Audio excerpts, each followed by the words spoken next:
सहोदर जाग ले रही हैं, चारों बगल देखिए क्या जंगल घना घोर छे, जंगल में बाघ सिंह सदूल वास करे छे।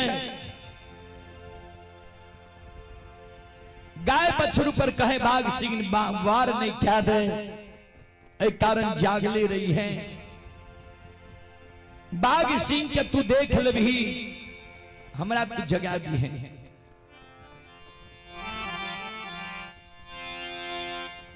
तोरा जगैने से जो आए हम नहीं जागबई। सहोदर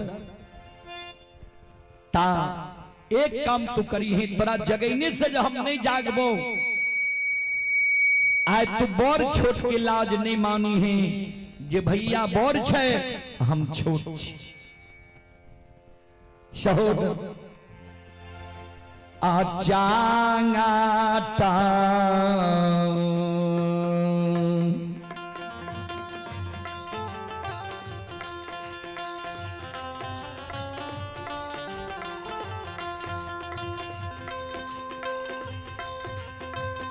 रे सहोदरा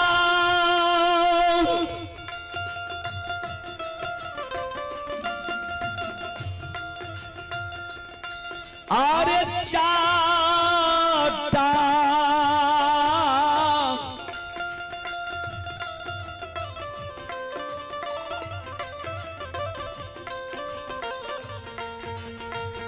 तारे मार के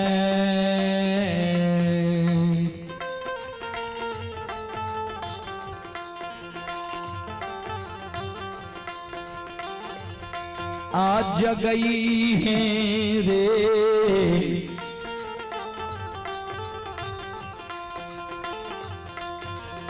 दुलारुआ।